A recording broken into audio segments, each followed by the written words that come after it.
evening. My name is Mary Just. I'm a volleyball coach here at Loyola Academy and a longtime friend of Jenny's.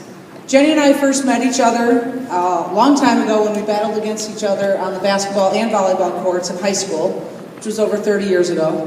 I know, neither of us looks that old, but we are. After high school, we battled again on the volleyball courts in Big Ten play. And Jenny was one of the fiercest competitors I've ever played against. I'm pretty certain that she got that competitive spirit from her mom. Jenny liked to tell the story of how her mother would be at games and would, take her glasses off and ask the officials if they needed them, when she didn't like the calls they were making. So I'm pretty sure it came from her mom. When I first started at Loyola, I learned that Jenny was the head volleyball coach, and I couldn't wait to start working with her in the volleyball program. Through the experience of working with Jenny, I discovered that she was even more competitive as a coach than she was as a player. She hated to lose more than anybody I knew. Having coached with her in the volleyball program at various levels for 14 years, I can honestly say I learned more about volleyball and the art of coaching from working alongside Jenny than I did in all my years of playing. Jenny taught her players that real success is equivalent to an experience of having a peace of mind. Success is equivalent to a feeling of pure satisfaction you get at the end of the day, knowing you went all in. That is how Jenny coached. She coached them to make the most of their abilities. Whether a player had a little bit of talent or a lot of talent, she always had her teams competing with that standard in mind to make the most of their abilities. She built team spirit by being spirited herself. She taught her players to play with pride by teaching them to keep their heads held high. The players always represented Loyola with class on and off the court because of her teachings. As a coach, Jenny is tough, disciplined, motivating, competitive, knowledgeable, a little bit of a taskmaster. She embodies everything you would want from a coach plus more. She knew how to push her players to the point that they would surprise themselves. She knows exactly what to say in every situation to restore confidence, maintain momentum, and to propel a team towards victory. What's even better is that Jenny is funny, spontaneous, and she knows how to cut a rug with the best of them. Most recently, she proved that at the faculty pep rally at the flash mob. Thank goodness they asked her and not me. Would have been ugly. At Loyola, we have a Ignatian principle we refer to as the magis, which means the more. More in the qualitative sense, not the quantitative sense.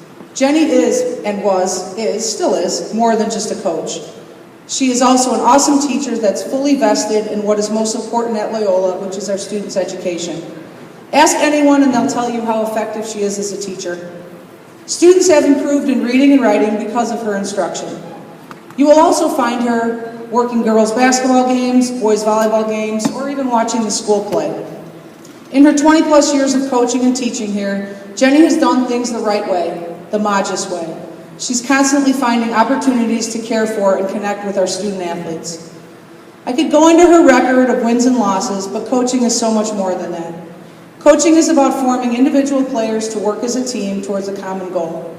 It's about equipping them with the skills to tackle any and all challenges presented to them, not as individuals, but as a collective unit. Jenny did this so well and continues to do so today. Players come back every year, they work camp, they watch matches, and I believe that they do this because they made the connection somewhere along the line that there are long-term values and benefits sports provide, and they want to support the mission of forming women for others. Coaching hasn't ended for Jenny. Coaches like Mark Chang, who was her assistant coach for more than a decade and currently the head coach, still seeks her out for guidance and direction. Coach Chang, who was at a tournament and was very sad to miss this event, complimented Jenny on the foundation that she left him. He said the foundation Jenny left is so strong and easy to build on. Traditions like team masses and camp culture are still very much a part of our practice, thanks to Jenny. Thanks to Jenny, that's why we're here tonight. It's to give thanks to Jenny. Jenny, we're here tonight to recognize your excellence in coaching. Your coaching has made a difference in so many lives, including me. I'm so honored to have you as a mentor. I'm so honored to call you my friend.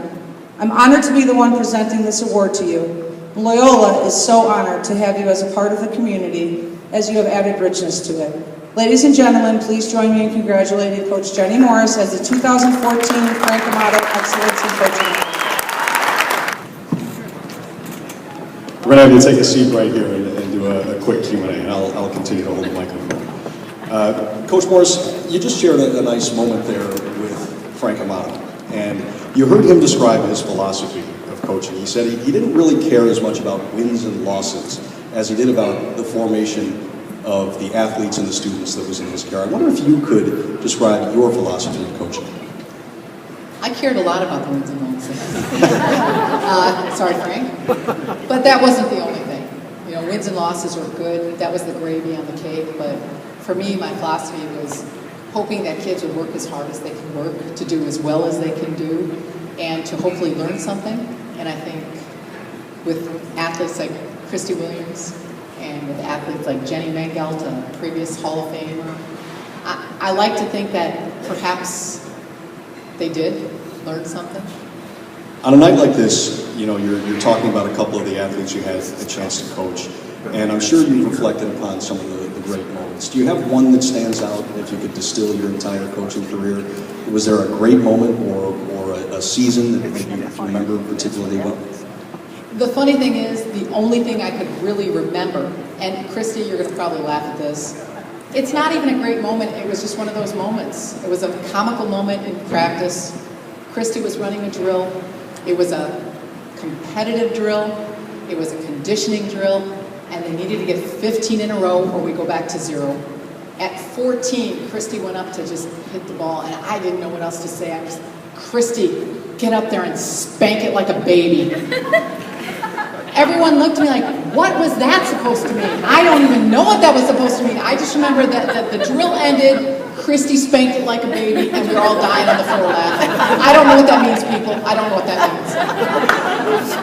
Well, it's funny how those moments from practice kind of sometimes stick out more than the games. You have an opportunity now, as you've been thanked here for your service and your success here at Loyola. Who are the people that you would like to thank? Well, I think first and foremost, I have to thank the athletes who made my coaching career at Loyola so memorable, so energized. It's the athletes who energize me.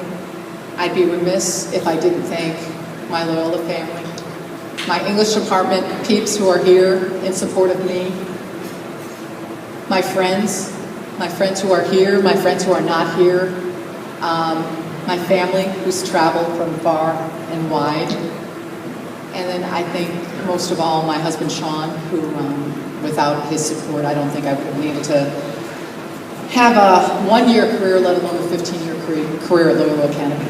Well, we're glad he let you coach. One more time, let's hear it for Coach.